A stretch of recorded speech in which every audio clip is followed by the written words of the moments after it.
My name is Tyler Brennis. I'm with Silk City Socialists, located in Paterson, New Jersey, and we focus on building a base within Paterson, serving the people, and we are a socialist feminist organization.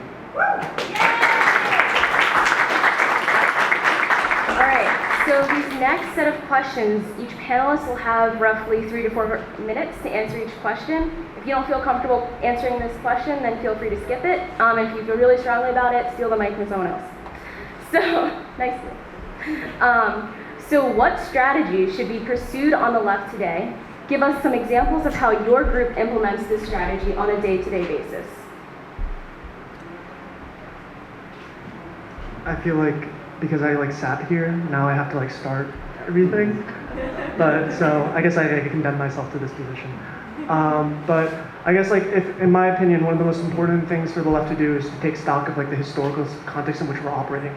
Occupy Wall Street, I just thought about this this morning. It only happened 5 years ago. And since Occupy Wall Street, we've seen an upsurge in social movements. We've seen Black Lives Matter happen in 2014, 2015, I believe. And then immediately after that, within a couple of years, we see Bernie Sanders. And I think it's important for leftists to realize that kind of the conditions under which we're operating today are dramatically different than the ones that we were once operating in. And we need to respond to that kind of accordingly. And I think what the difference in condition is that the consciousness of the American people has changed. It doesn't mean that they're all socialists, absolutely not. It doesn't mean they're all anarchists, communists, and social democrats. But it does mean that an opening has been made available to us. And it is the duty of the left, I believe, to take hold of this historic opportunity.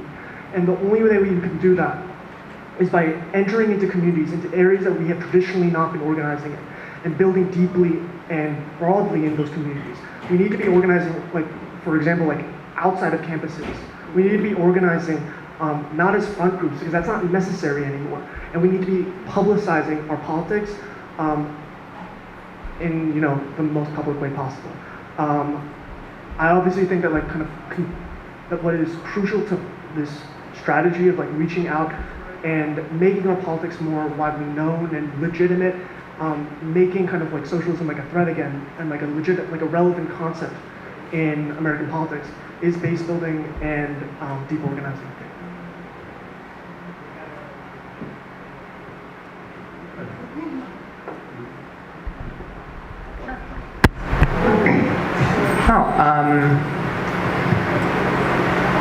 So I think there's a couple things that it's important to bear in mind. And the first one is right now, the left doesn't have any type of mass infrastructure or popular infrastructure in this country to speak of. There's an activist subculture, but like Andrew said, that's mostly rooted on college campuses. That's often done by and for middle-class academics and their careers, and then nonprofit organizers and their careers. And in neither case is there actually any building of any material institutional infrastructure through which either the left can promote our politics, or more importantly, through which the working class can exercise real material power over aspects of our lives.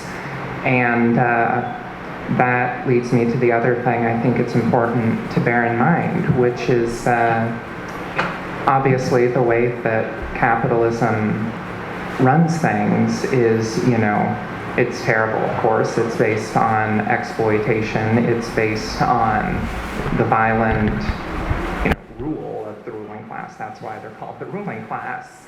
But at the same time, right now, capitalism is the only thing that runs any sort of economic infrastructure. It's the only thing that organizes any sort of production or distribution or anything. It's crooked, but it's the only game in town. And so I think that instead of, activist networking like Tim here in Philly talks about, or promoting the subculture, or building up a sect that's based purely on ideological affinity. The most important thing for us to do is start building these structures, these institutions that can provide a material as well as a social basis for the working class to start controlling more aspects of our collective life here and now instead of in the indefinite future.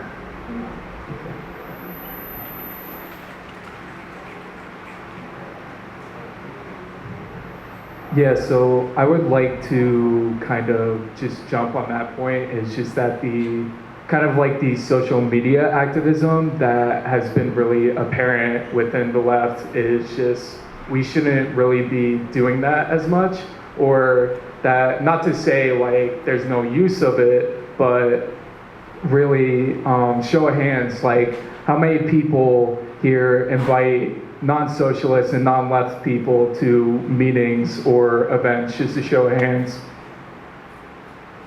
Okay, like a good amount, yeah. We all agree with that, but it's just more along the lines of talking to people who, you know, struggling with community members and struggling with the working class that don't necessarily, like, yeah, they say comments that are problematic, yeah, they say things that don't like 100% agree with us ideologically. They still either because of capitalism and because of the isolation of our circumstances and communities, it's really that they either are apathetic to what's going on or they don't know what exactly is going on. So I think really what's the most important thing, the most important issue is just like having this conversation and just making sure that it goes forward to people that we don't necessarily agree eye to eye with, but just that we could struggle it out together. And those are basically the community members within, right, which we're organizing in within all these different groups, that there are community members that don't necessarily know which avenue to go about doing this, because it's always the elected officials, it's always charity groups, it's always like these online activist organizations. So it's really, it has to switch, I guess. So I'm gonna push back slightly on like social media activism as a failed tactic, in that I think it's a tool that we have to leverage, you know, right now in this current era. Closer. I think of you know, Solange Knowles. Go ahead, Solange. You know, talking about, you know, really being influenced, being radicalized by tweets and Facebooks and think pieces.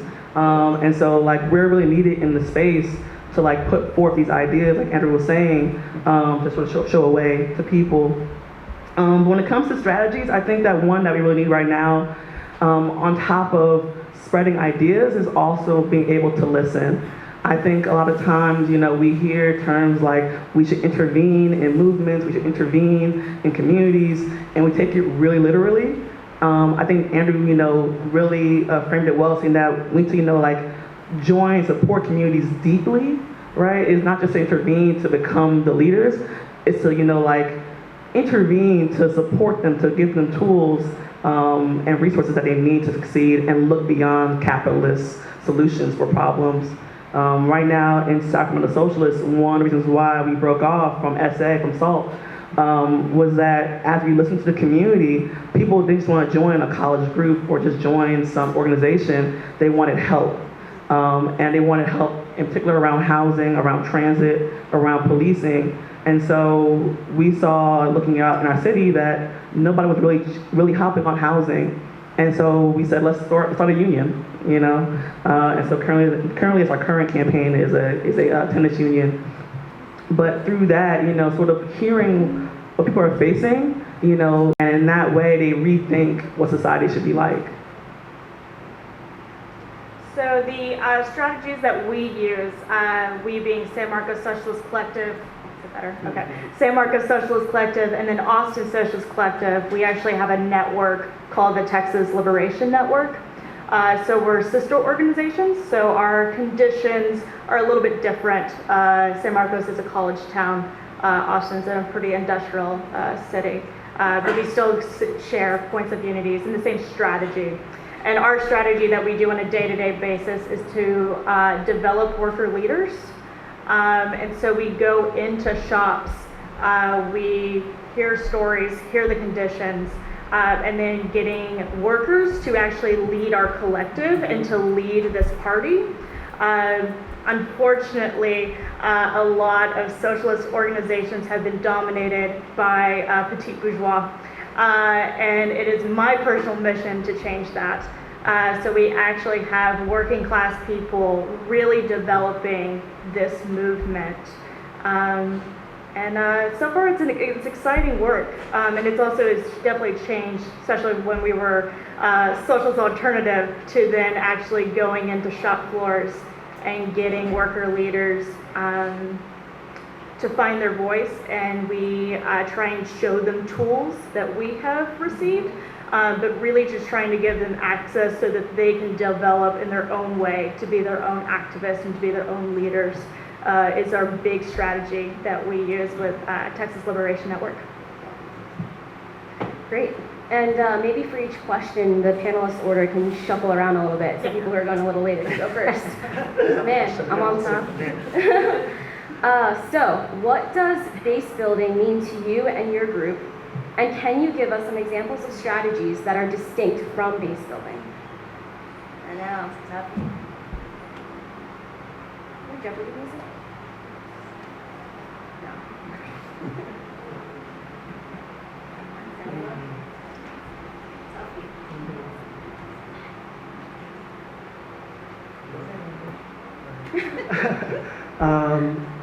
So I would say first and foremost, what base building is quite literally we're trying to establish a wide base of support.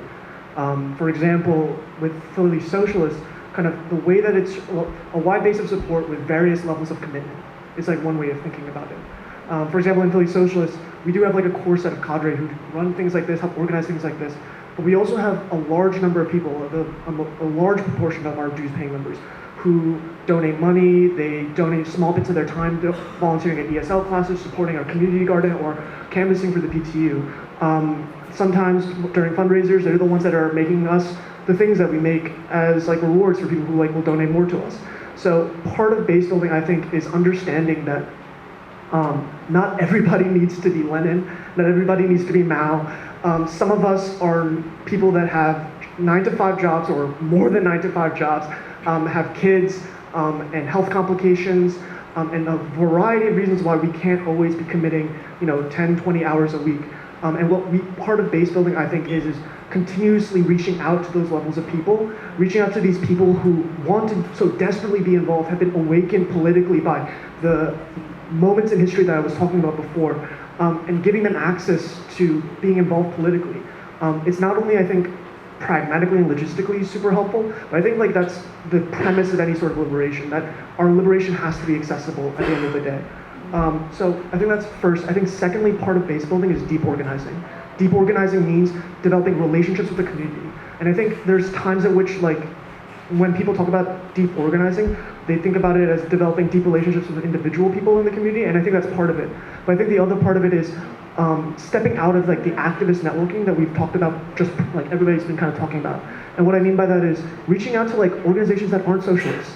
And what I mean by that is like reaching out to community groups. So for example, I wonder if Andrew Champ is here, but they're like running West Philly ESL, and it's sick because not only do they have like a consistent class and teachers coming in organically, they're getting connections with community groups, cultural centers that are coming in and sending students to them. And that's incredible. That's like the beginning of something that is like truly what we mean by deep organizing, like organizing with the community centers and community cultural centers that like represent the diversity of Philadelphia. And I think thirdly, it's like also like a strategic way of thinking about things. By that I mean like when we do base building, we're looking at specific groups of people and constituencies. And I think like for different projects and different organizations, that base is going to be different. But for the tenants union, we're looking specifically at organizing tenants. We're not looking to organize just anybody. We're not looking, when we say organize the unorganized, we don't mean organize everybody that comes through your front door. We mean organizing people like in blocks of people. With West Philly ESL, we're trying to organize immigrant communities out in West Philly. And then I think kind of going back to the point about what is the strategic orientation of the left, I think part of like what Philly Socialists is trying to do is that our base is pulled from these projects, but it's also pulled from this vast layer of people who are been politicized but don't know what to do.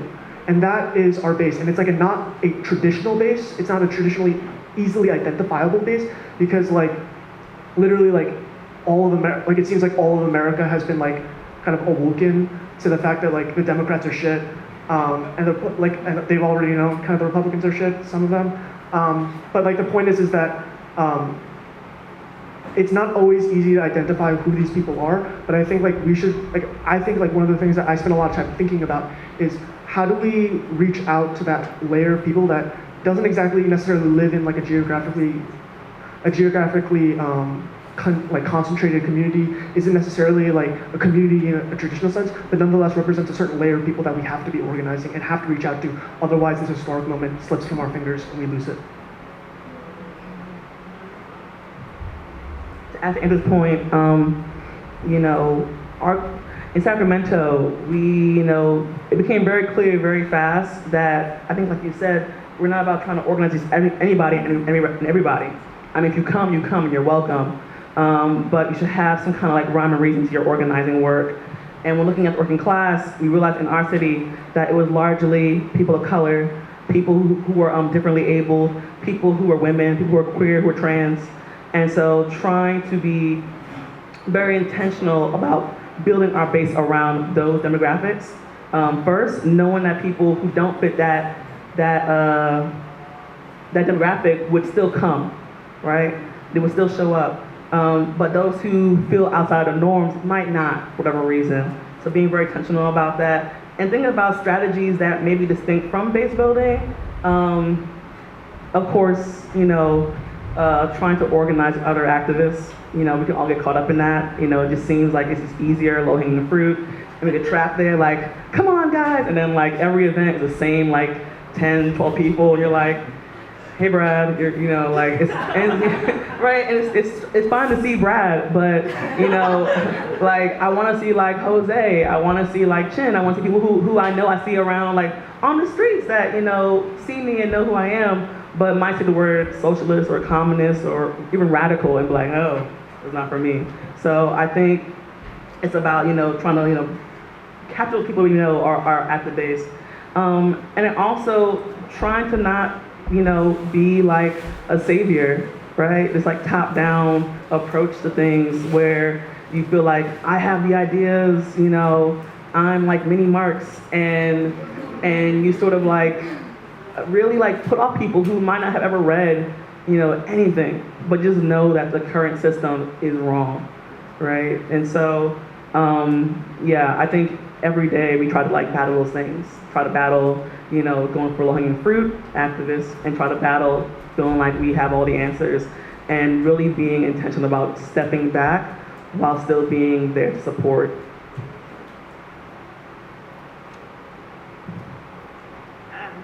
So base building for San Marcos Socialist Collective is all about intersectionality. And so our goal is to create a collective that represents the working class. And so sometimes it's not a glorified field.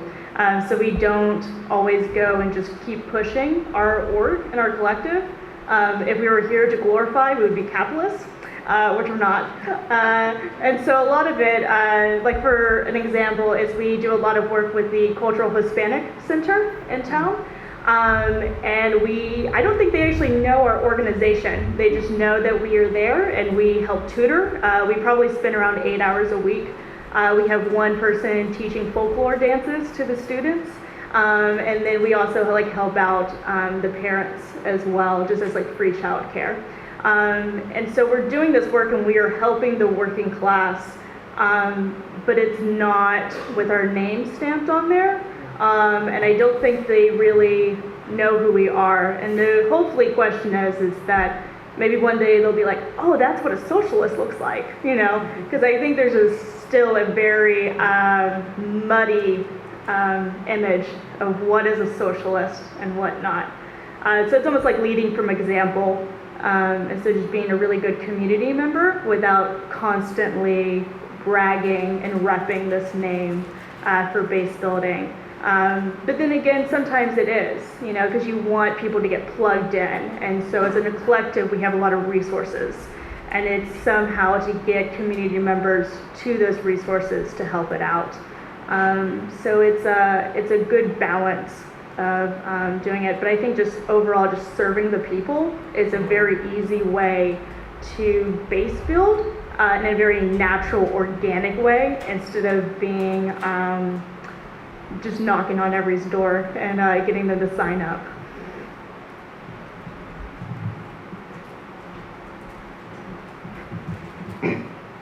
So for CLP, we're usually more likely to use the phrase dual power strategy or institution building or counterpower strategy, and that's not because that you know we would disagree with the importance of you know having a specific constituency that you organize around as opposed to you know particular beliefs in your head or a specific tactic you really like for whatever reason. And it's certainly not because we don't agree that it's completely important to do that type of deep organizing, that type of relationship building. But I think that for us, the basic question is both what do we do now and how do we get from here to where we want to go? How do we get from capitalism to a socialist or a communist or a revolutionary society? And that means that we have to think about power, and we have to think about people's concrete material needs and their concrete cultural needs in terms of power. And since, the ability to have social power, that is the ability to decide this thing is what's going to happen, and then to do it, and it actually happens, that comes from, having a sufficient amount of social organization and then access to the things that you need that are under your control to be able to make those decisions and then do that. And that's at the heart of it for us. And in practice, that does mean going into the communities that we're part of and towards which we orient and talking with people and listening and building relationships and then doing the types of projects and programs that both emerge from, specific communities, specific needs and desires, and that don't just address a particular thing in a shallow or temporary or short-term way, but then lay the groundwork for more power for the community as you go forward. An example of that could be just from Seattle right now. Our main project is building up a Q Patrol, and the idea there is, build up enough people who are qualified to go out around the gay district at night and intervene if there's hate violence and do cop watch type stuff when the police are getting out of hand, as they tend to. And the reason why we're doing that is because that's what working class LGBTQ people in the city of Seattle want and need. We did not come up with that idea, even though a majority of our chapter absolutely is part of that specific demographic towards which we're oriented. We're not coming in from outside and saying, oh, we're going to lead and organize you. But, we're coming into the community that we're part of, and we're listening to what people want and need, and then we're doing the necessary work to create those structures through which working this particular community can address these needs itself through this institutional structure that we as a communist group have helped create. And, you know, obviously there's a whole bunch of other different examples. What that particularly looks like in a different time and place completely, you know, differs, because guess what, conditions aren't the same everywhere. And I think that's really what the left needs to orient towards, rather than, you know, activist networking and protests that are cathartic but change nothing, or lobbying politicians, or having your sect that accrues more people and you believe that it'll eventually be a mass party, but it never will.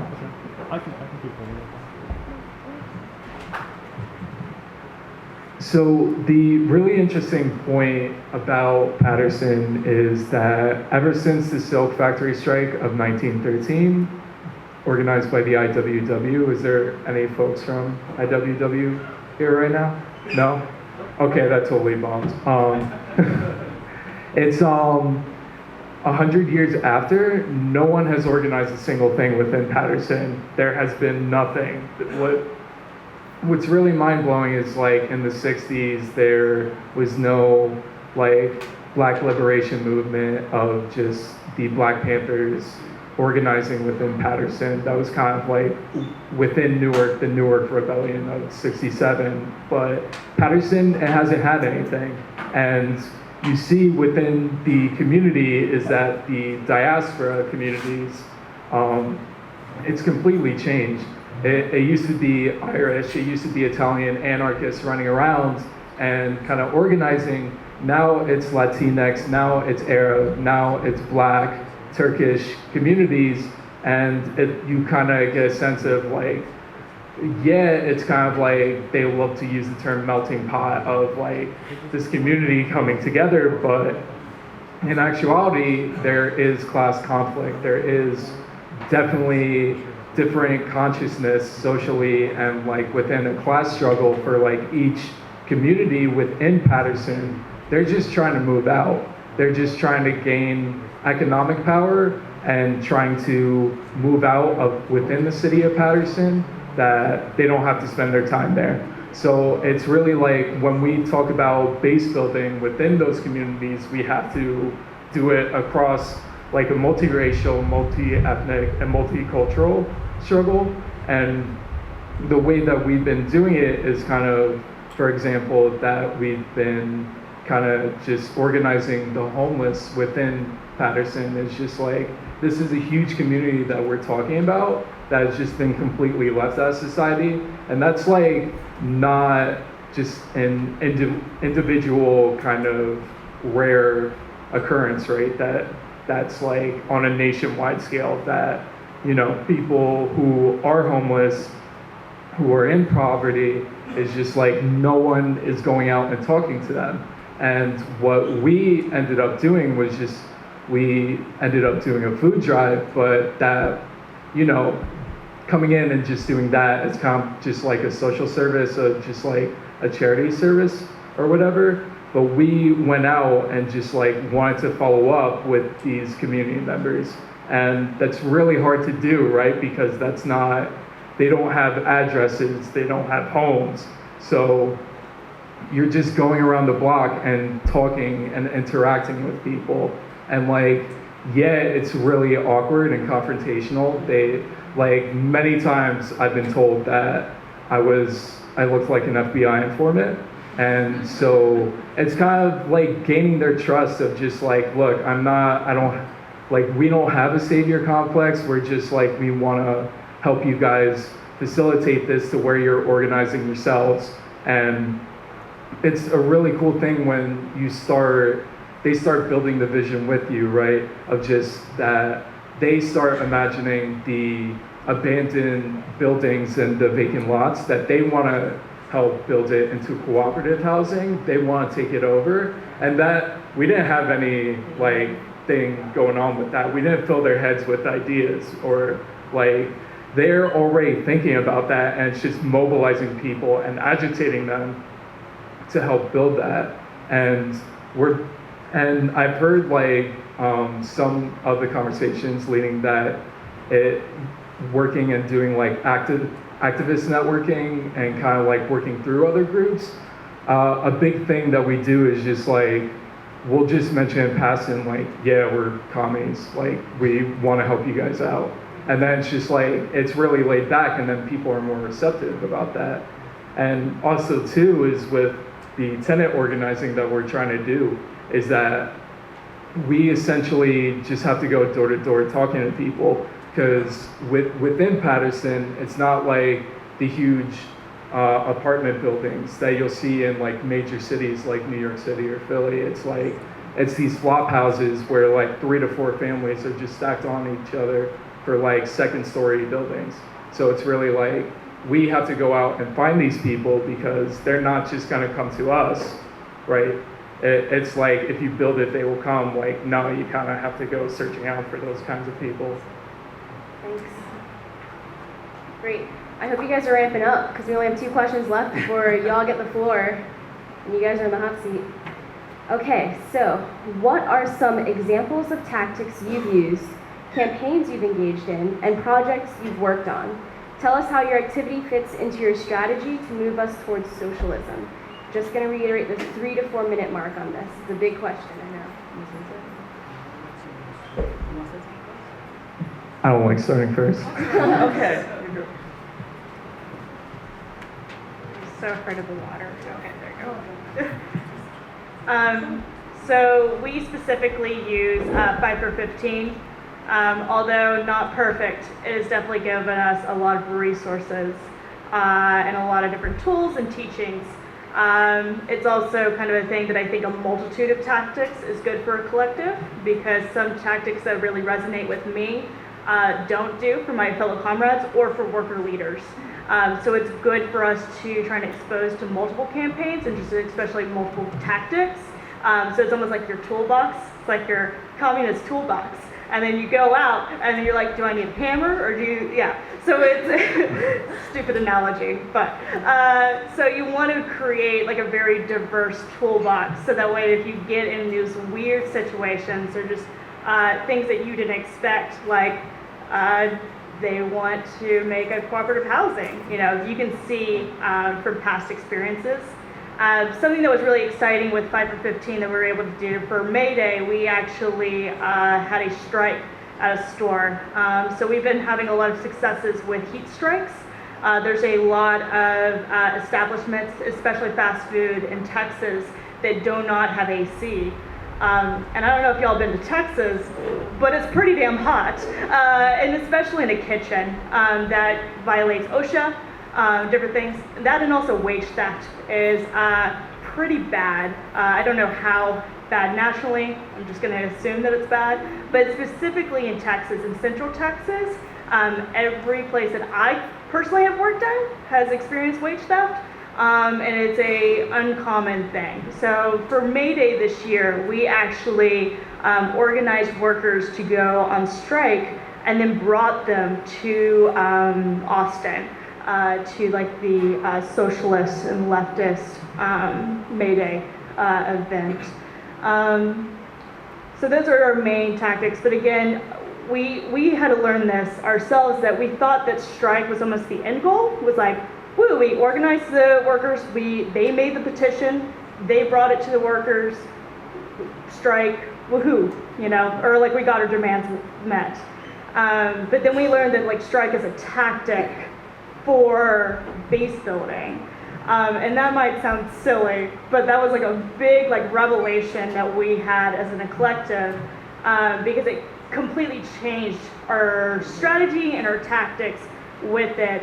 And it also got workers more engaged. So instead of after the strike, it was like, well, you know, my job is not as bad. Like my conditions might be a little bit better. Unfortunately, there's still layers of exploitation and corruption and whatnot that just happens under a capitalistic system. So by creating a a base and a collective and just using strikes as a tactic, if necessary, allows to develop worker leaders.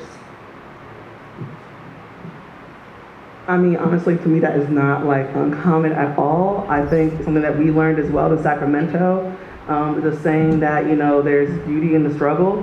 And we gathered that really quickly. You know, when we first started out as a group in Sacramento, as Under Salt, we were organizing around the Bernie campaign.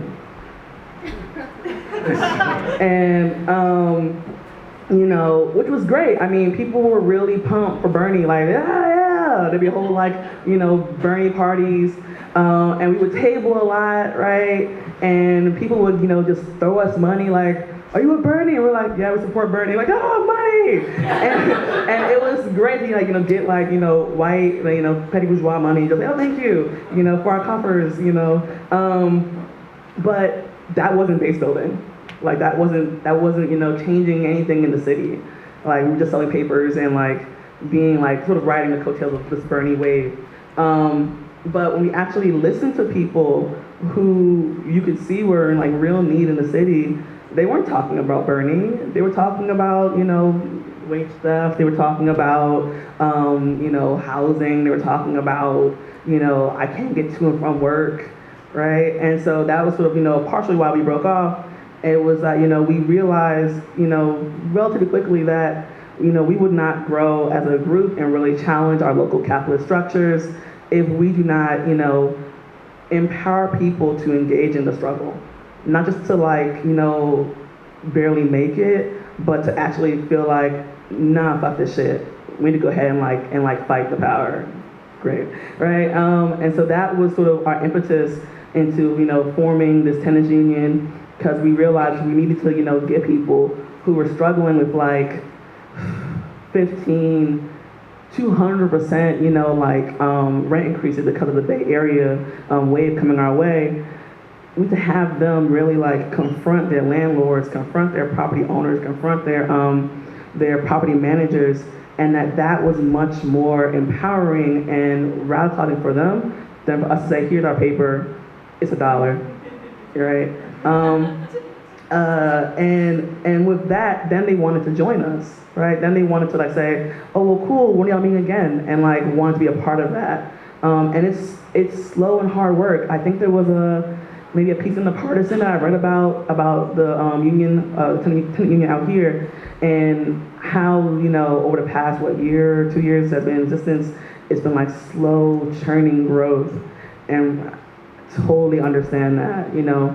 People want change, don't always feel empowered to, you know, create that change.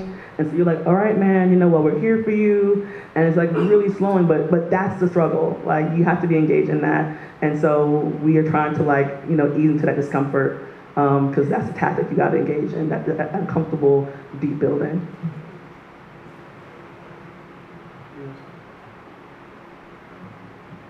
So the projects that I'm involved in nowadays, so I'm, like, used to kind of, like, being, like, on the ground organizer, and these days I'm, like, on central committee, and I'm, like, the director of should I bring it up?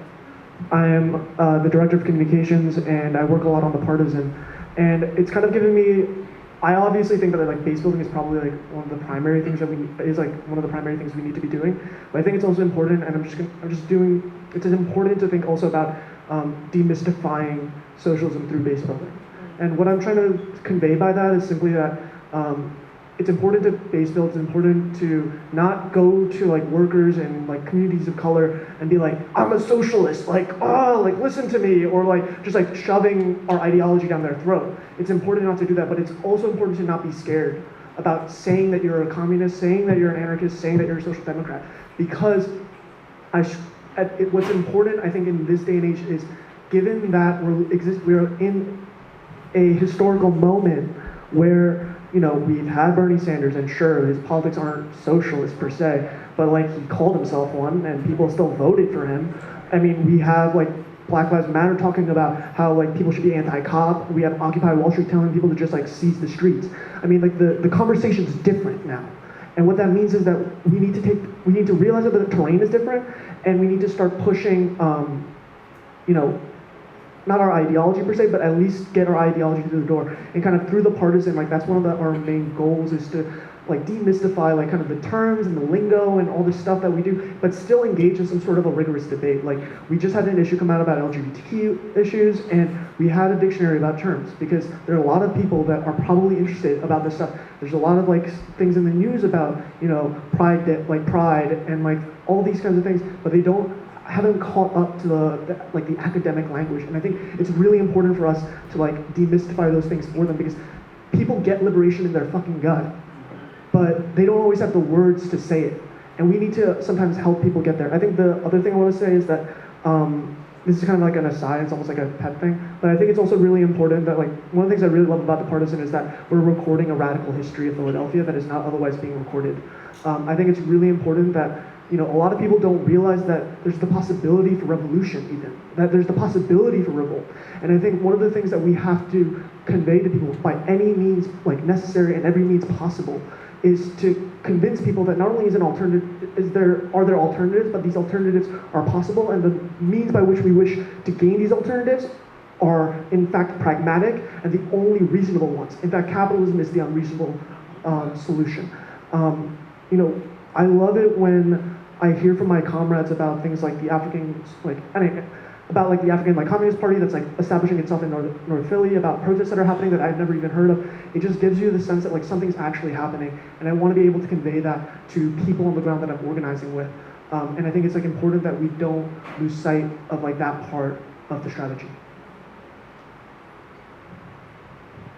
So when that question was asked, I was kind of like thinking about what we jumped on as a campaign, or just like as an issue that we could reach out to the community of Patterson. And one that like popped up inside my head was we did a solidarity rally when Trump had initiated the travel bans, and when people were going to the airports and basically occupying the airports, people were like coming out in mass droves, and we thought we wanted to do something here, like our comrade Ada, who isn't with us today, but she wanted to do something, and I thought like, well, this will be her first protest, right? So she'll like learn like what to do, like the pros and cons and stuff. So I was just like, okay, 25 to 50 people will show up.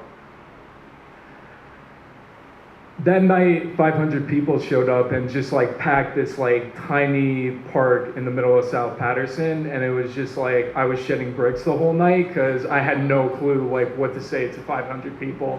I had never done that before, and it was just like what was really cool about that was that we were able to not only reach out to the working class of Patterson, but we were reaching out to kind of the Muslim community out there, the Arab community who fell under attack, the immigrant community, which was just like, there is a large population within Patterson that is undocumented and that feel rightly scared about what's going on.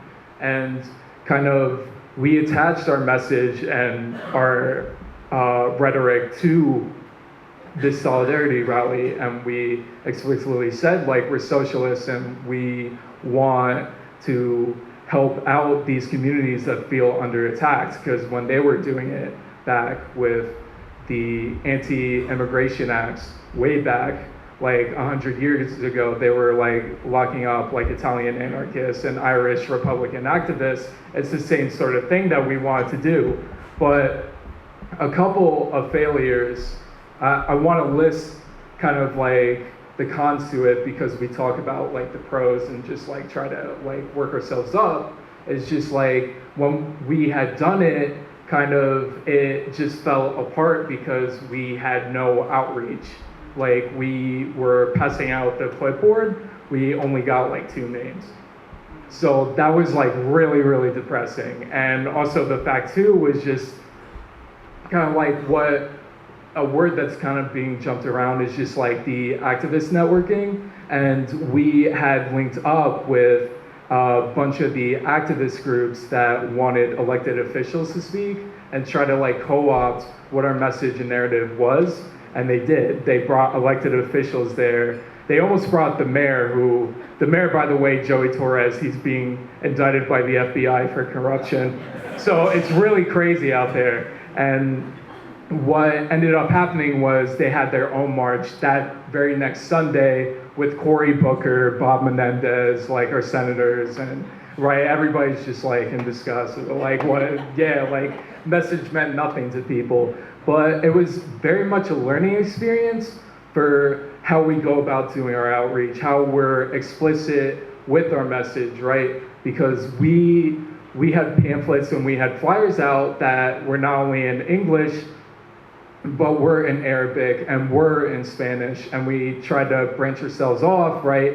When they had the language federations with the Communist Party and the Socialist Party back in the day, and that's how you do the outreach. But yeah, it's sort of like a learning experience of how to go about attaching yourself to an issue or a campaign that isn't explicitly socialist. It's that you have to move people there.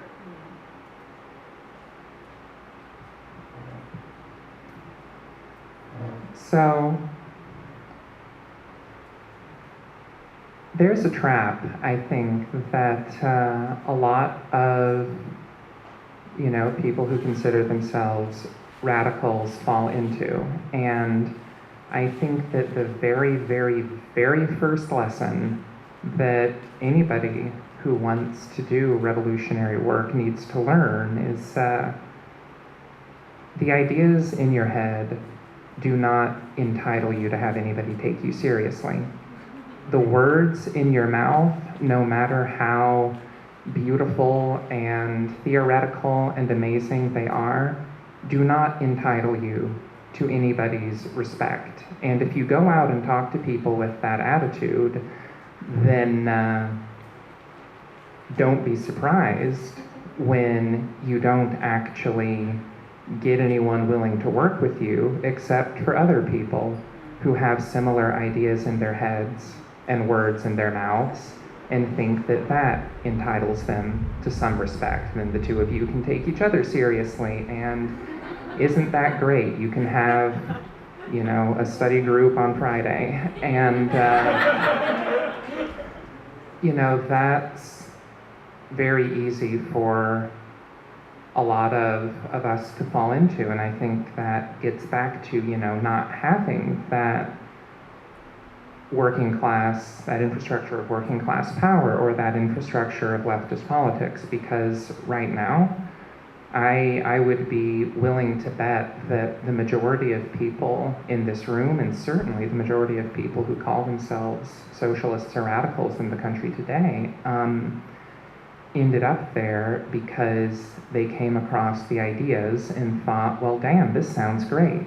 And not because they became involved with a living, breathing institution of working class power that spoke directly to their lives. And it's great to get involved in revolutionary work because you think the ideas are wonderful. And this isn't to downplay the importance of theory or analysis, but that's not how you get a mass base. That's not how you get the large majority of people involved if you ever want to be more than, people with a particular hobby.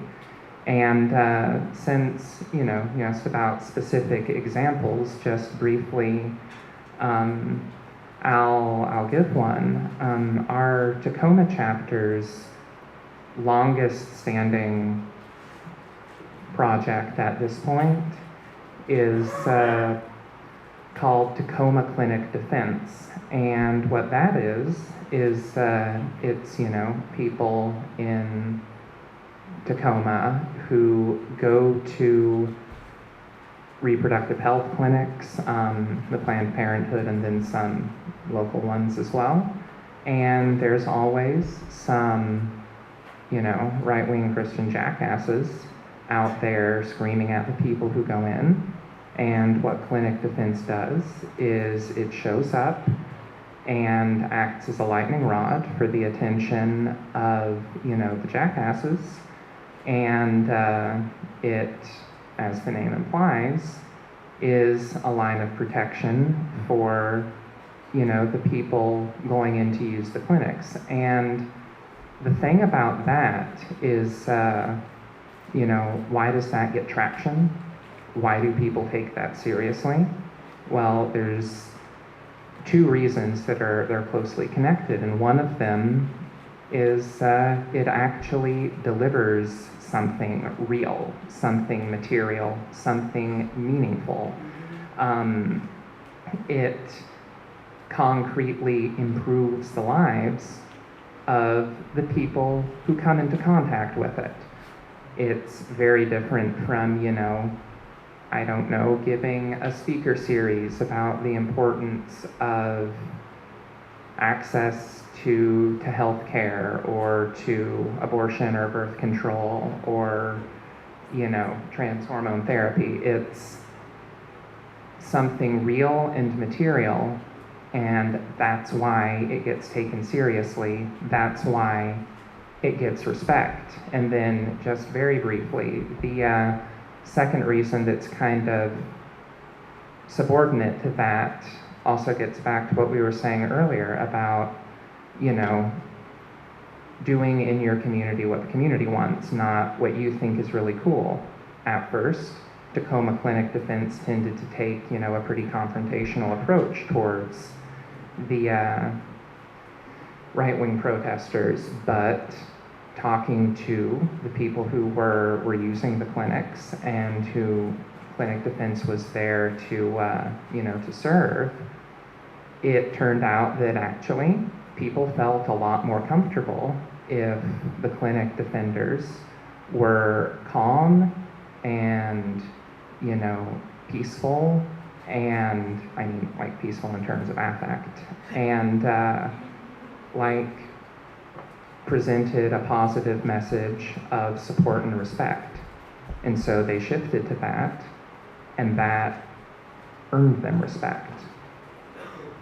Olivia, now how about just real quick? Yeah, Just one last thought. I got reminded from my partner about things that I forgot to mention that are really important to mention. But to tag on to Sophia's statement about, you know, these tangible things that people need to sort of like latch on and like join this fight. Also in Sacramento, we have been really active in supporting the creation of a community land trust, and not just like for green space, but for actual like land to say, this is our land, it's not for developers, it's for us and our needs as working class people. And also our colleagues at DSA Sacramento, they spearheaded the Transit Riders Union. So right now transit is treated like nothing. There's, you know, they want to build light rails to affluent areas where they drive. So trying to work on that. And so I think it's really important also to, tactic-wise, to think about these vehicles that can be created where you can then demystify socialism for people through tangible needs. Yeah. Thank you. All right, last question. What role does organizing around race, gender, and sexuality play in building a socialist movement? How can socialists take the lead on these struggles?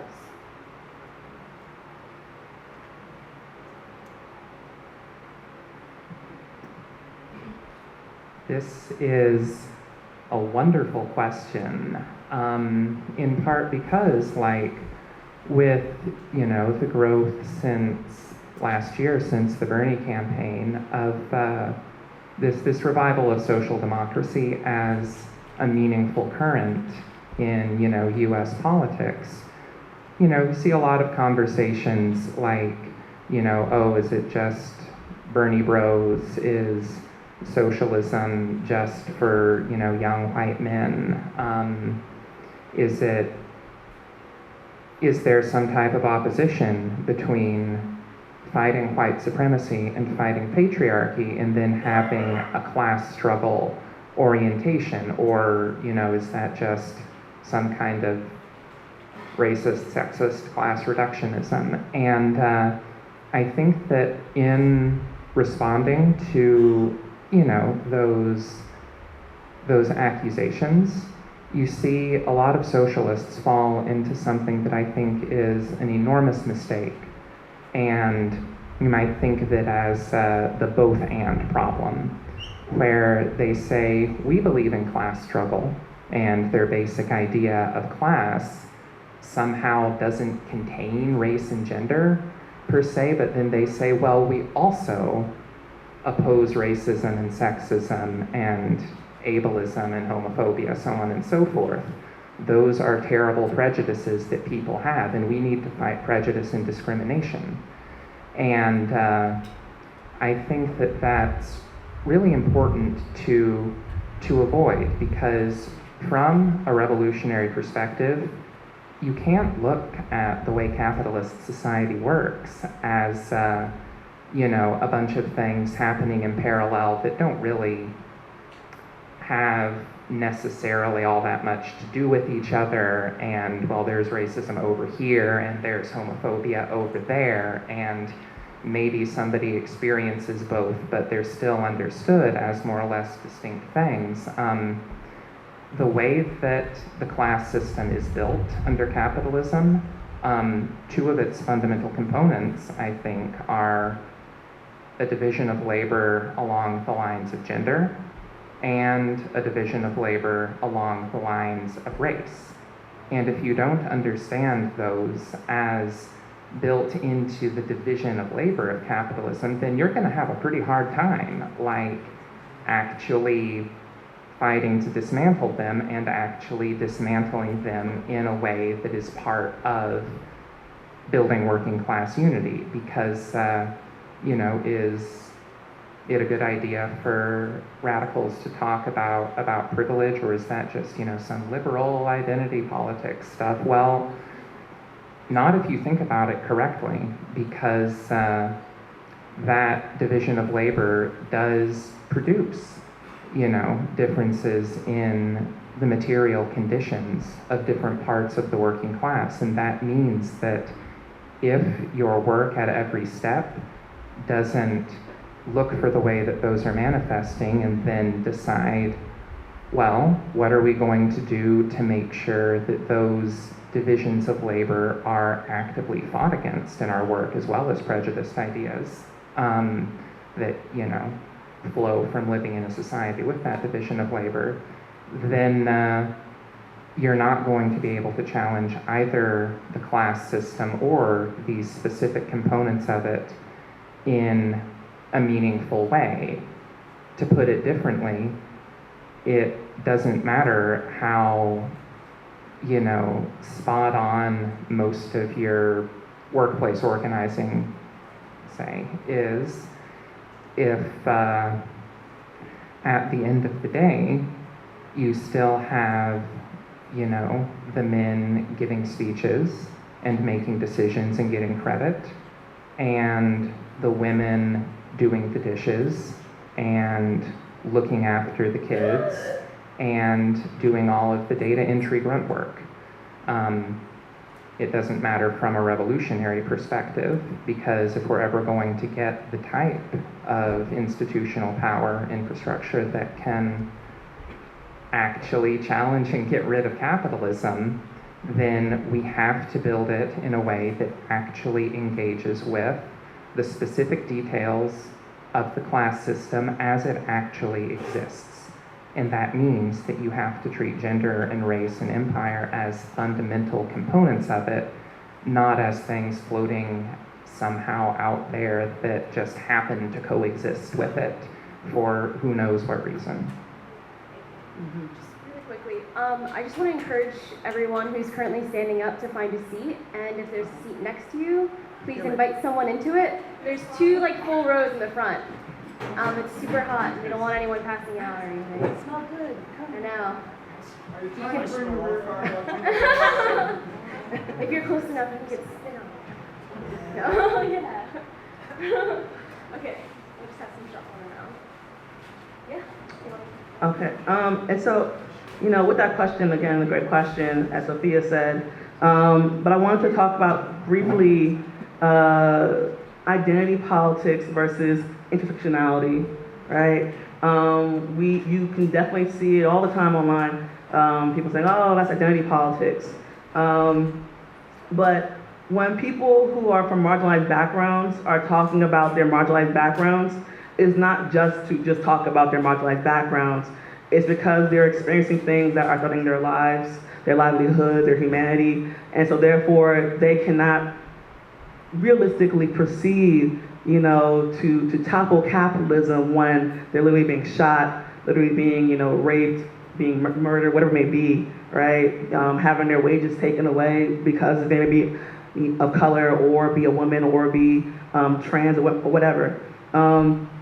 And so we really need to think deeper when we're talking about identity and the ways in which, you know, it is utilized in a capitalist society, right? When we say intersectionality, we're saying to take that into consideration and, you know, how do we help the most marginalized in our quest for liberation, right? Because if those who are most marginalized on the outskirts are not free, then we'll never be free. Capitalism will always find its way back. It'll claw its way back, right? And one thing, you know, in my evolution as a socialist and thinking about, well, how do we actually like, you know, win, you know, liberation, you know, I keep coming back to this thought that, you know, we have to really teach and empower people who have privilege. I know people hate that word privilege, but it's real. Who have privilege to leverage that privilege to fight, right? To fight back for all of us, to fight capitalism, to fight racism, sexism, whatever it may be. And so we really have to, within our own organizations as well as within our communities, you know, teach and empower like men to, you know, to fight the patriarchy, right? As a woman, I can speak to the patriarchy. I can tell you what I'm seeing, what I'm experiencing. But at the end of the day, unless I murder all the men, right? I need for the men who have like their privilege to say, damn right, this is some bleep, bleep, bleep, bleep, and like change things, right? We need to empower people who are white or white presenting to challenge, you know, racism and challenge anti-blackness, right? People who are cis like myself to speak out and like stand up for, you know, our trans siblings. I don't know if people watch or listen to The Breakfast Club, which is a popular, you know, radio show, right? And what happened, you know, with Little Duval and Janet Mock.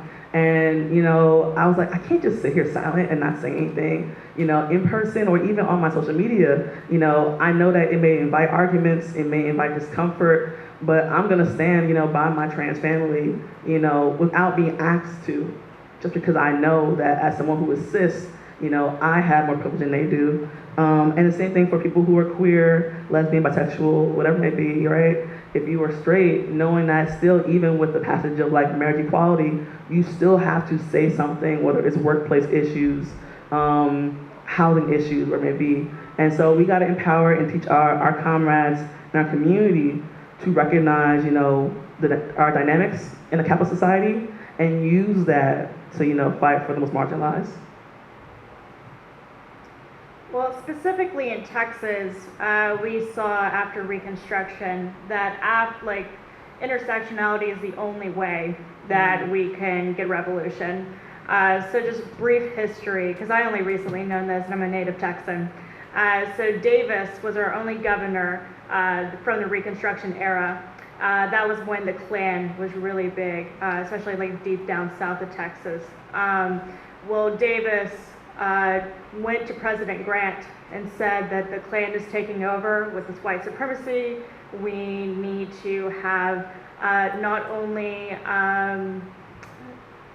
cops and like militia come in, but we also need like people of color in that military and in that like cop force. And I think it was like up to 40% or so that were people of color. And so for them to directly be involved. Well, Grant didn't listen. This is one of my favorite stories. So he decides to lock the door and has like his own like Democrats and whatnot come up to the second story. Well, anyways, there was an election and a Klan member won. Well, anyways, he took the key and they had to use an axe to break down the Capitol of Texas in 1877. And then afterward, the Klan ratified our Constitution. Which still has yet to be changed. So the Texas Constitution is written by the Klan and still is yet to be changed. And so how can a state really have a revolution or ratifies when the Constitution is by white supremacists and terrorists? interest of different groups. And so we see from like Reconstruction, just civil rights, that bred like the women's rights movement and then the workers' labor party. We need to all unite together. So race, gender, class, what your favorite color is, Oompa Loompas, all of them, because really the one, there's no struggle but class struggle, and everything can go back to that point. And although that there might be some very big distinctions, and that those need to be valid and talked about, I feel like the root personally can all be united with from all of these oppressed and disenfranchised and exploited groups. But first, we need to change this constitution. I think like for me the basis of like this the question about how do we deal with gender, race, all the intersections of our identities with regards to class, it's fundamentally about the question of, at the end of the day, as organizers, we must confront the working class as it is. Like that is like, for me, like one of my slogans, confront the working class and organize the working class as it is. And that's to say that, of course, like on some level, the concept of the working class is like an economic category. So like Marx, like obviously has like this big book, it's famous, called Capital. And he like describes in it like the economic and social relations between a worker and a capitalist. But that's a very incomplete picture at the end of the day, because the worker that we face like in front of us when we're organizing is not just somebody that like manually labors or labors for a wage, but is somebody that also has a family, has a home, has a culture and a history and a community. And we have to be able to organize on all of those levels, and we have to be able to connect on all of those levels, because all of those levels are relevant. I want to say, and those categories create real material divisions between the working class. I mean, for example, right? I'm gonna totally botch it. I'm not gonna. I'll forget that example. At the very back, before there was this integration of women into the workforce, and there was a single payer family, right? There was the working class women who were at home and doing one type of labor, and there was the working class men who were doing other types of labor in the factories. You can't say that you can organize them on the same grounds. They're fundamentally different sites of production, and social reproduction is a site of production. But they are fundamentally different sites of production. They required fundamentally different types of organizing.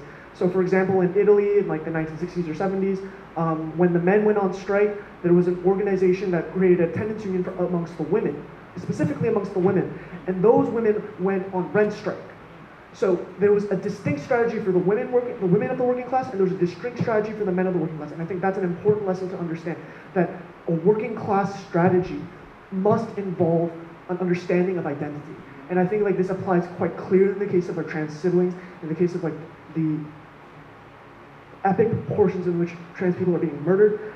It requires a fundamentally different type of organizing, especially when other identities are not necessarily part of the formal workplace. But I can go on, and I'm gonna try to not go on. I think also, I'm really happy that people on this panel have some sort of respect for intersectionality, because I do think that it gets a really bad rap on the left.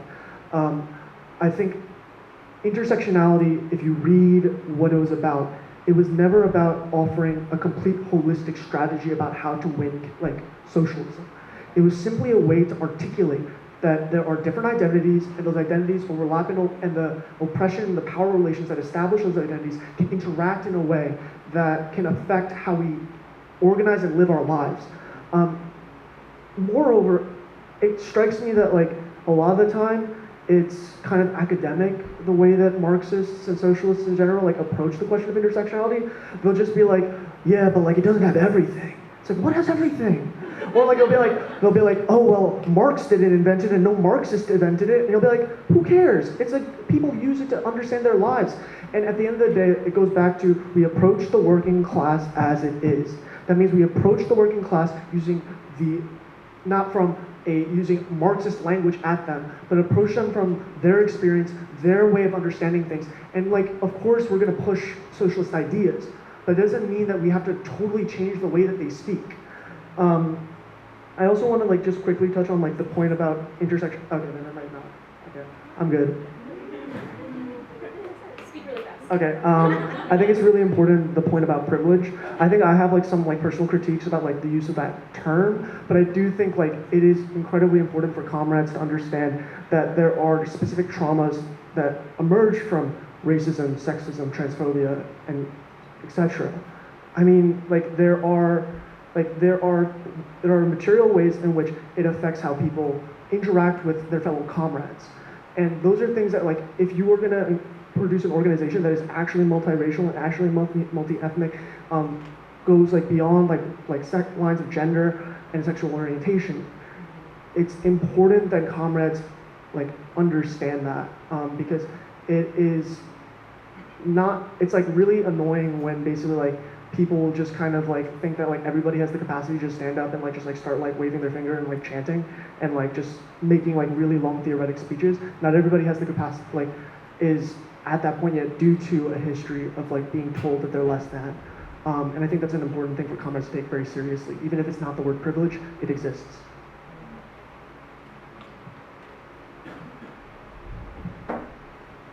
Yeah, so when I was thinking about it, I was kind of like thinking about, yes, there are critiques that I do have of identity politics. For one, that it is very much academic like knowledge and intellectualism that kind of like feeds off itself. But at the end of the day, it's supposed to be that intersectionality is a main tenet of socialist organizing and like why we're all out here today. And just kind of like, for example, that even when I wasn't part of like any other group or any other movement, I just saw that women in particular, and particularly women of color, they get shit done. And they're always like moving and on the ground and mobilizing and organizing. And what I typically found the men doing was that we would just sit back, talk all this shit about something, but then we would never move.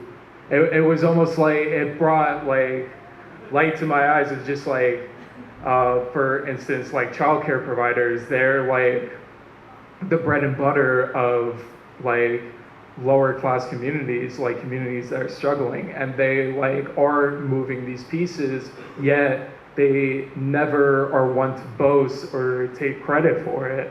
And, you know, even with the critiques that are of identity politics, at the end of the day, I think there is like a good social benefit for like practicing intersectionality and practicing that, yeah, for a lot of other people, that if they see themselves within an organization, they feel a lot more comfortable doing that. And like the majority of our leadership is women of color, and I think like an overall majority is people of color, and that we're constantly, you know, we're constantly having bickers and fights about what exactly that means, like intersectionality, identity politics and stuff at the end of the day, right? But at the end of the day, it's just like these aren't important. And kind of like the example of that I tell people for organizing is when back in the 80s when the coal miners were striking in the UK, it was like it were the group Gays and Lesbians Support the Miners, and they were able to organize and raise funds for these striking coal miners. Obviously, they lost out in the long run, but they were able to build intersectionality on a day-to-day basis. They were able to come to these communities and able to like relate, and by the end of it, it was just that the coal miners, the miners union, the United Miners Workers, they ended up supporting a clause within the Labor Party manifesto that was pro-LGBT. They ended up you know, lobbying against anti-gay laws that the conservative government was trying to impose on them. And I kind of think of the example, and within Paterson, is just that we have a large Muslim and Arab population inside Paterson, and what I see a lot with like my Muslim brothers is just like that they end up using anti-gay, homophobic slurs, very much so. But I realized that to have that conversation, to break someone down to where they can see where they're wrong, it's going to take more than a day. It's going to take more than just a conversation that we're going forward. And yeah, I just have to, decide if that person needs to be called out or they need to be called in.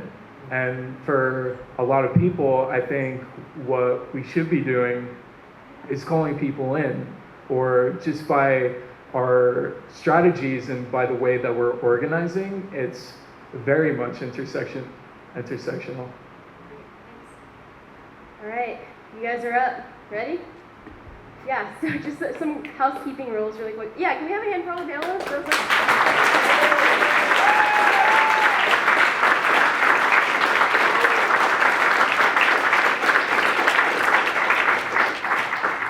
And if someone has an extra hand, can we somehow get them more water, maybe, potentially? All right, up and moving. Someone is. Okay. So some housekeeping rules. We're going to do a progressive stack, which means we're going to prioritize historically marginalized groups.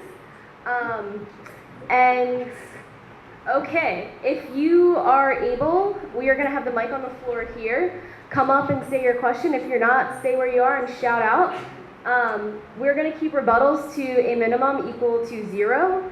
So if a panelist answers your question, before you can rebut, we're going to wait until everyone on the stack has gone ahead and done that. Also, your question should be a question and not your monologue that you've written at home and you're going to practice here with us today. We can hear about that at the bowling alley, or maybe not, but just definitely not here right now. So, question, 30 seconds to a minute, that'd be great. We're going to pull this mic down now, and we're going to start progressive stack. I saw one in the back. Yep. You can come up. Let's go.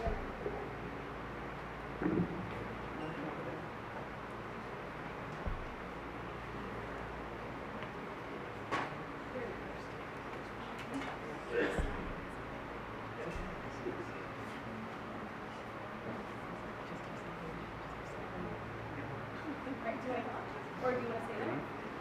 Yep, all the way there. Did you want to come up to the mic? Or hang out? Am I not speaking on you? There's a question all the way at the back. Yeah. Yes. Yeah. Or you can stay there and shout.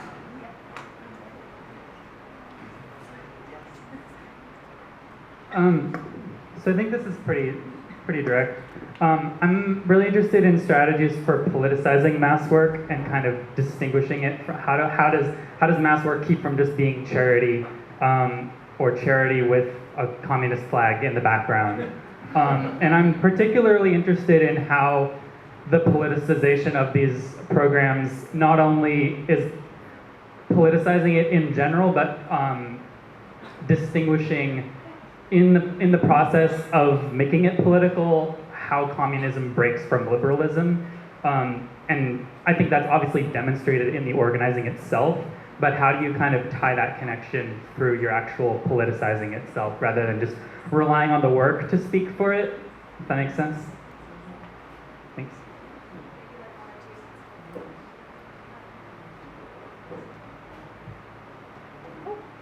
Okay. To specifically answer about the communism versus liberalism, I think what was really helpful for our collective was to read Combat Liberalism by Mao.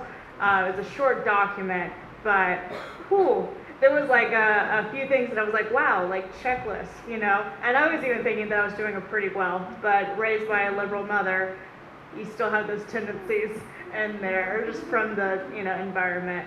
And so I think the major difference is leftism is active and is goal oriented, and I feel that liberalism is more I'm going to use you're floating things up in the air, and they're not these tangible goals and tasks and people, like real people. It's just this idea of the sad worker over there that's not getting their wages. You know, like this is, that's Josh, that's Brian, that's, you know, Shanice, that's all these workers that you really get to know face to face, their family and their community. So just in a very large way, I think it's activism and then like passism, and not actually being goal oriented or doing a lot more theory and talking about these institutions, but not actually going out and changing or developing these institutions. Can you talk about how you politicize the mass work though to make that point? That's my question. Like how you concretely politicize your mass work to connect it to the communist political agenda. Try to think of a distinct example. Yeah. So I feel like first, part of like the goal of mass work isn't always like to produce cadre.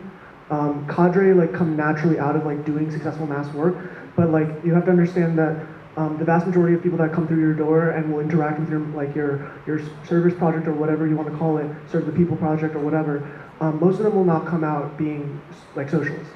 And the goal out of that, in my opinion, is to simply push the ideological envelope such that these people in the community know that there are socialists who are willing to do good work and help them out. And in that sense, you're engaging in some sort of like broad-based politicization. I think a second point, and this goes to the point of cadre development, is like to actively seek out people that you are serving and turn them into worker leaders. And the point of that is like, in doing so, you demystify the whole political process, you demystify the nature of power, and you demystify the whole notion of like, what do we mean by revolution? I think on top of that, you have to have strategic conversations. Like I think the kind of work that we're doing is like very grueling, it's like incredibly labor intensive, and so sometimes like you don't have time to have like every single strategic conversation that you'd like in the depth that you want, but you have to make that time because it is through those conversations that you establish a politics. It is through those conversations that you realize like, oh, like what is the difference actually between liberalism and like communism? And then you read Combat Liberalism, and then you're like, oh, got it. And like I think like for me like that's the important thing. I think if just to like summarize, it's just there are a lot of people that you won't get to politicize. There are some people that you will identify as people that can be and should be, and and once you develop them as leaders, it should be organic. It should be the nature of like a democratic organization that they are naturally being involved in these strategic conversations. And just as a point, it's always worth slowing down. Sometimes you have to take that time. Sometimes it means you can't do all the work that you want and progress as fast, quickly as you want, but it's the necessary slow work that you need to do to like build a sustainable and democratic and truly socialist organization.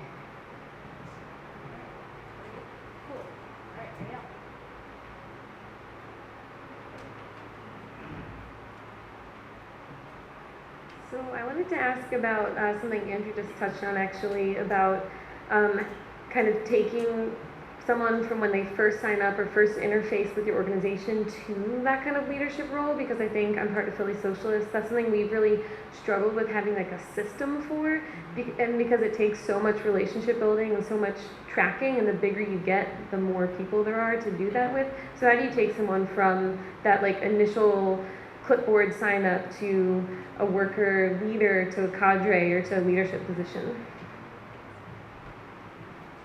Yeah, so what I was thinking about that was just basically is kind of just following up with people, is like following up with members and just people who have recently signed up. Is just like when they show an initial interest, me and my comrades make it a point to talk to that person at like initially, right? It's just like to focus on that person because that is cadre, that is like a new comrade coming into the fold, and just like we don't know what the potential is for like that person coming in and, you know, doing this work. And I think what I see on the left is just that people are afraid to follow up or just like kind of do the initial ask of people, just like supporting them, right? There's kind of like this savior complex that goes on of just like, I've done all the work, I've done like everything that there is, and then they burn out. But actually, my friend put it to me this way, my comrade was just like, the best organizer is one where they are never doing the work because the work is always divvied up to other people, right? And that they're always on the sidelines of just kind of acting like a facilitator or as a resource guide, but letting that person kind of like shine, letting that comrade do their own thing. And it's just like, I think the last one is just basically stalking that person, of just like, just following up with them, just like, if they write down their contact just within 24 hours, I was always told, was just schedule a follow-up with them, go to like a coffee shop, take like a walk in a park with them, just like get to know that person and what they're about, so that they do feel comfortable and they feel like it's ownership almost, that you took this time out to make them feel like comfortable, that this was a safe space and stuff, and that this is something that they inevitably want to do.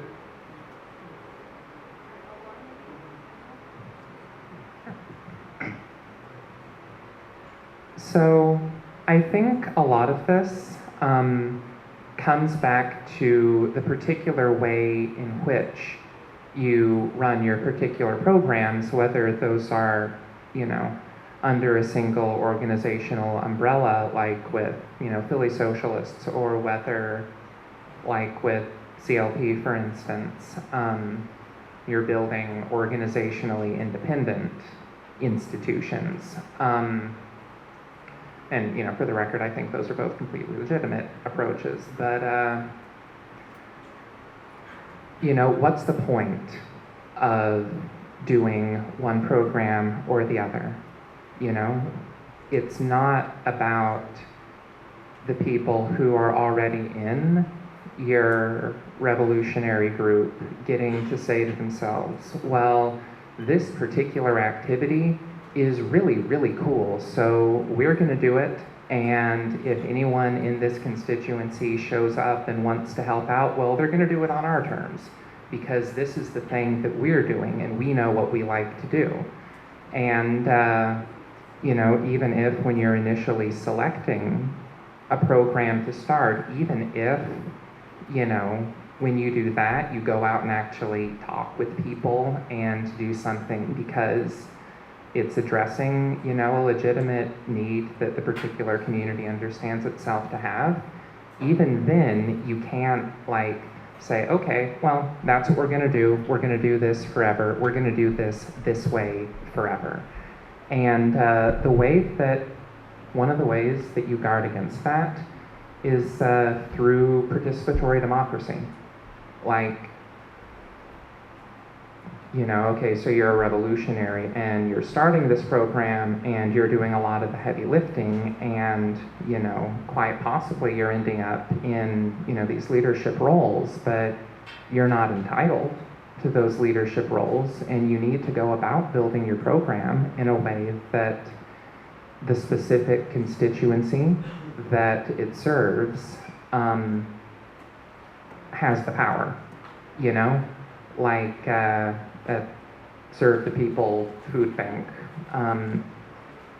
The decisions about how that has to work, what it should have, should it be one location, should it jump around, should it be just hot meals, however, whatever details, should it take a stand on, I don't know, a ballot initiative or something, whatever.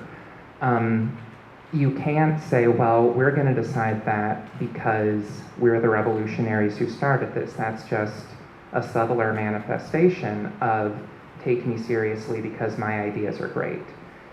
But if your program is run in a participatory democratic way and it's controlled by the people who benefit from it in fact as well as on paper, then that's a really good way to allow for there to be, new ideas and new approaches and new openings and opportunities for newer people, whether they're part of, a revolutionary contra group or not. to start taking on those roles and develop their leadership. All right, Greg, can you talk? Yep. You can stay there. Yeah, I've been on the left for 15 years. I've been a revolutionary for 10 years. I was in the anti-war movement. I was in socialist alternative. I was in Occupy Wall Street. I was in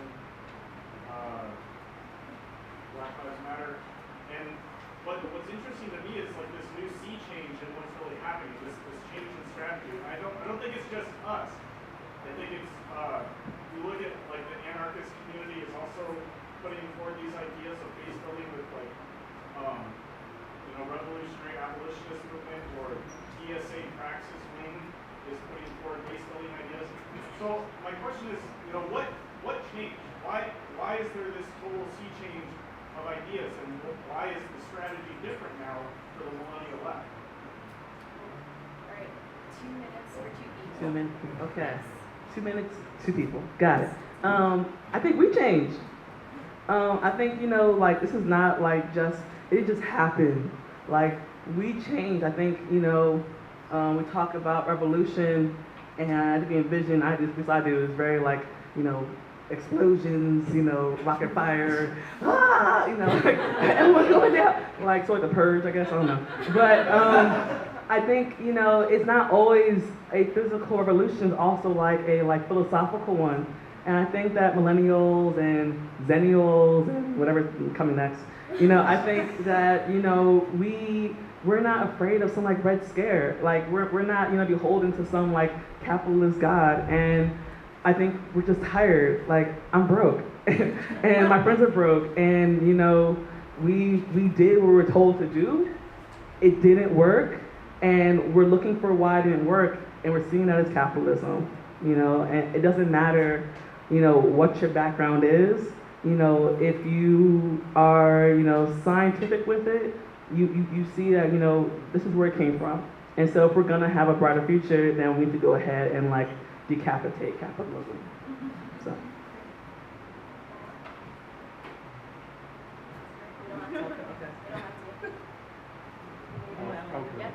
Okay.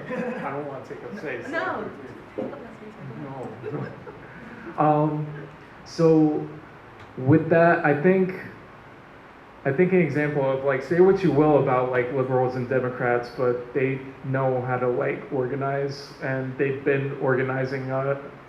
They've been out organizing us for like a long as time now. And I think what's happening now is like, not only are we taking like the liberation movements from the 60s and kind of what the social movements were back then, but also like the base building, the community organizing of the 30s as well, and looking at that and just putting those two together and saying like, how can we build a base? How can we reach like the masses? How can we do more of this stuff that, we're just talking as intellectuals in like a reading circle, but how do we go beyond that? And I think what millennials do well is trying to be more inclusive of the fact that we need more people in this movement. Like we need more bodies on the line and just on the ground doing this work. And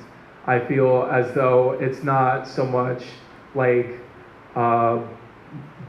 like self-boasting or just like an aesthetic anymore. It's kind of like, people are here to organize now. And I think that's really awesome that, DSA is talking about it, anarchists are talking about it, we're talking about it. I think it's come to a point where just people are looking also too for more options out there.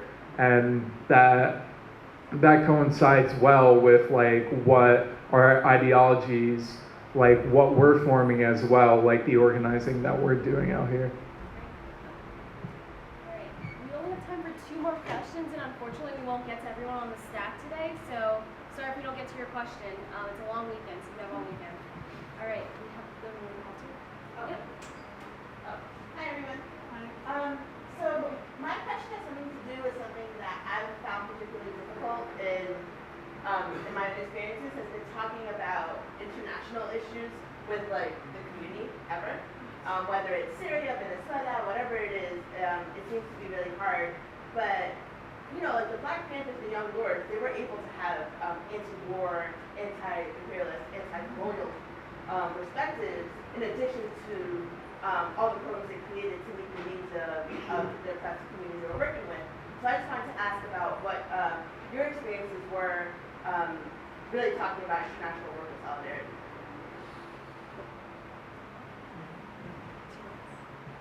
So, hearing that, the first thing that I think of is an article that went up a couple of months ago on the website of one of the groups that's represented at this conference, although not on this specific panel.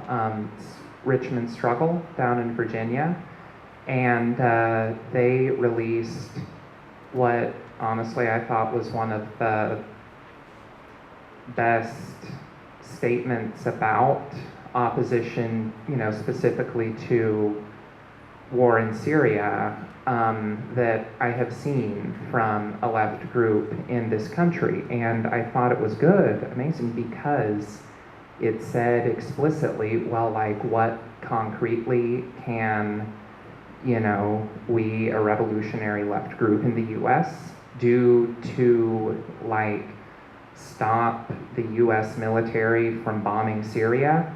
Well, right now, absolutely nothing. We do not materially have the power to make that stop. And then they said, well, so what's the best thing we can do long term? Answer, build up enough of an infrastructure of power where we are that in the future we will actually be able to present enough of a threat to the empire that we will be able to force it to stop, you know, bombing Syria or wherever the next, you know, Syria is going to be. I think there's a lot of wisdom in that, especially since, you know, what's the alternative at this point? Like, are you going to organize, you know, a big demonstration?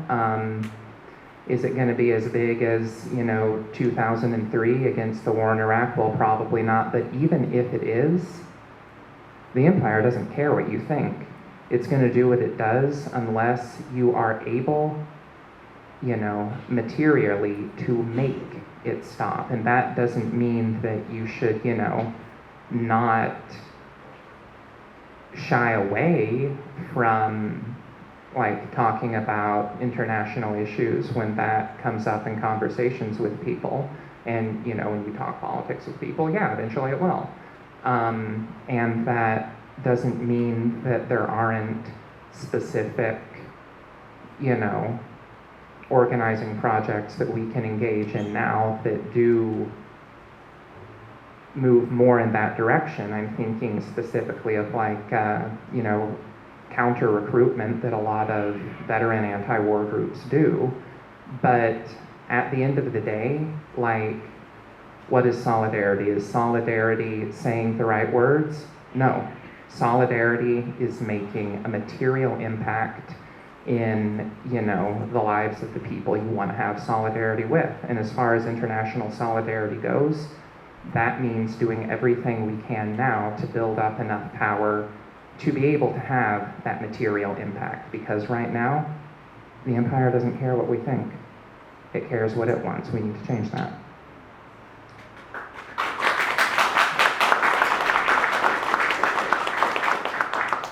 I think to your question, one thing that I also struggle with in trying to think internationally about what's going on is just the lack of information that we have, right? We live in this bubble where our American press doesn't tell us these things, right? And, you know, while I might try to curate my news feeds to get news from, like, non-American sources, everybody doesn't do that. And one thing that really frustrated me from, like, the much larger socialist groups was that, you know, they did not contextualize international struggles in the American voice. You know, they may refer to like a sister organization abroad who talk in their own voice that I didn't always understand. Like, and not, I don't just mean language wise, I mean like actual like how they saw an issue. No one helped to like really distill that for me to really get what was happening elsewhere. And I think what we can do here in the US, even though we don't have the numbers and the power to challenge the empire to say, stop doing this, is that we can change the narrative. You know, if you are a writer, if you are an artist, maybe you rap, maybe you sing, maybe you make music videos, maybe you do plays, maybe you're a journalist, is to take what is happening abroad and like contextualize it for our Americans who don't always get it. If we're talking about police brutality, tell me about what's happening in the Philippines. Right, what's happening there with the drug war? We're talking about, you know, what's happening with environmentalism. Tell me about, you know, Berta in Guatemala and how she died, what she was dying for, and what that means to me here in our own fights around the environment, right? We need to, you know, try to contextualize these things for people. And then also on a personal note is to bring those stories into like community conversations. You know, because while you yourself, you are radical, you're revolutionary, you are getting this stuff, you are creating this news for others, people who live down the block might not ever hear about it. And so when you're in conversation, just throw it out there. And they're like, what, for real? And you be like, yeah, man, over in X country, this is happening, and it's just like what's happening over here. And they're like, wow. And then finally, also, you know, if you are able to raise enough money, enough means, go yourself, like go abroad. Like I'm really stoked that like people who are involved in BLM as well as BDS, you know, have gone to Palestine and actually been there and like, you know, been in solidarity, you know, or even just going up, you know, to like what do you call it? What do you call it up north? Dang it, it's still in the U.S. But you know, that pipeline, yeah, like just going, like just going places and saying, I'm here, like what can I do for you? And what can I bring back to tell about your story and your voice so people get it? I think we really need to go ahead and like bring those stories back because people just always don't know. Okay, I just want to quickly say that directly to answer your question, damn near every person of color is a victim of imperialism, and our families are victims of imperialism. And what that means is that it's relevant to everybody's lives, and everybody has a conversation about imperialism. Every diaspora community has some sort of conversation about imperialism, whether it's, you know, quote unquote regressive or not. It's some sort of a conversation about their understanding about the relationship, about why the fuck we're here. And so you don't get to always have a conversation with like somebody about Syria, but like you can be damn sure that you can have a conversation about somebody about like, okay, what was the economic reason why you left your country?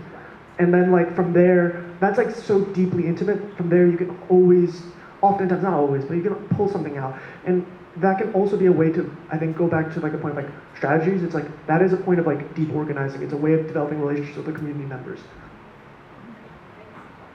Okay, very last question of the night. Lead front. Thank you. I just wanted to thank all the panelists and the organizers. This has been really amazing and inspirational. I kind of wanted to return to the first question, but kind of pose it in a little bit of a different light.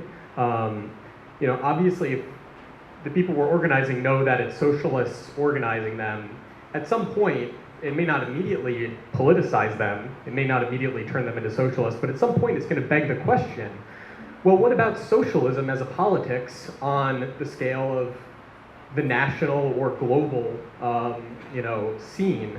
You know, is there a socialist party? Where is the socialist party that's fighting against the Democratic and Republican parties' monopoly on power? Of course, no one in this room, I'm sure, is under the illusion that electoral politics is a kind of means to the end of revolutionary change. But as long as we're talking about doing what the masses need and want, well, for them, for most of them, politics is electoral politics. And if they don't see their politics represented in the electoral sphere, they're going to ignore it, or they're going to flock to whatever seems the least scary option.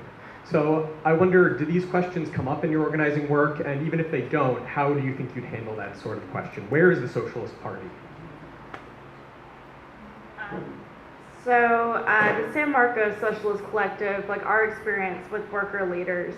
So at first it's just shock, you know, and then we show them these ideas, and a lot of them really understand these ideas. And they might not have the economic term or the Marxist term or whatnot, but they can understand when like a corporate boss is making 1,200 times that of their wage.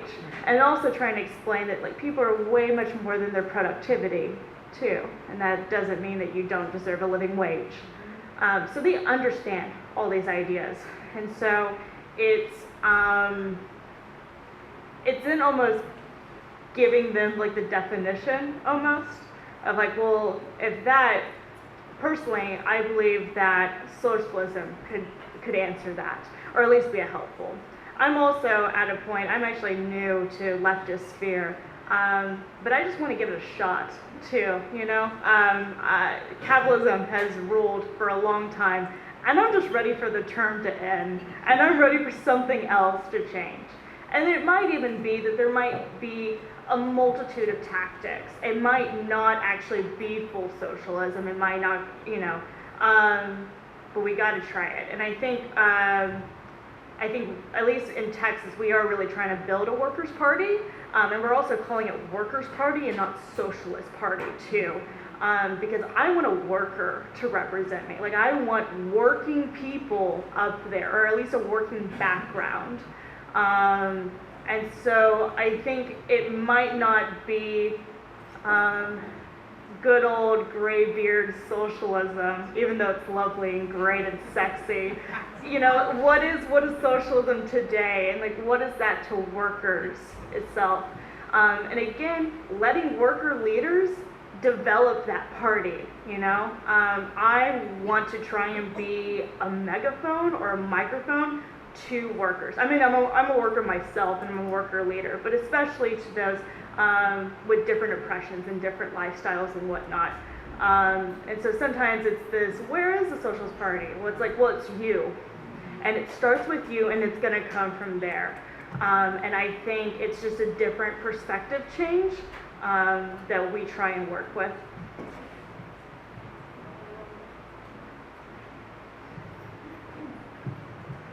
I think the question of electoral politics, I think with that is kind of, we run into that problem all the time organizing within Patterson. Is just like, are you guys running for elections? Like, support this school board of education candidate. And it's really like, I think for the most part, it's very like short term, right? That it's every election cycle, every year, or every like 2 to 4 years, that it doesn't necessarily give you that enough amount of time to build a base or to like build a vision with other people. You're just like kind of throwing your hat into the ring and just being like, you know, let's, you know, run people inside these local elections. I think with Philly Socialists, whenever I was talking to them, they would say about 50-year party strategy is just like, you're building it for the very, very long term, when like this whole wasteland of American politics is dead and over. It's just like, what are you going to create out of it? And I think that should be the question on people's minds. Not necessarily that electoral politics isn't important or just gaining power is essential. It is essential if we want socialism to be the kind of society we want to live in. I just think in terms of electoral campaigns and always running local elections, I think it's kind of like run its course, and we should be talking more about how we're building this party for when it outlives all of us. I guess to add on there, I think in Sacramento, nobody is really talking about that. All right, people are talking about like their immediate needs, and it always gets to a point where we say, well, what's the biggest block, the biggest barrier to, you know, accomplishing this need? And it's always usually somebody in office, right? But we have not made that jump yet to say, hey, we need to actually like get them out of office. I think because, you know,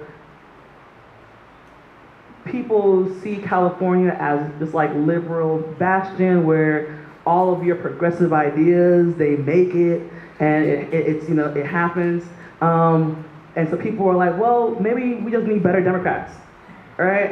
And you know, so for us and the Socialists, what we're doing right now is trying to create those dynamics where people can see that, no, you don't need new Democrats. We need an entirely new party, period. And that party starts with you.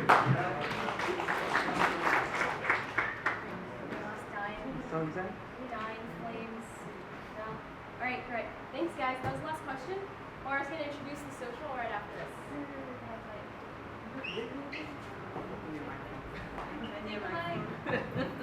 I can be loud.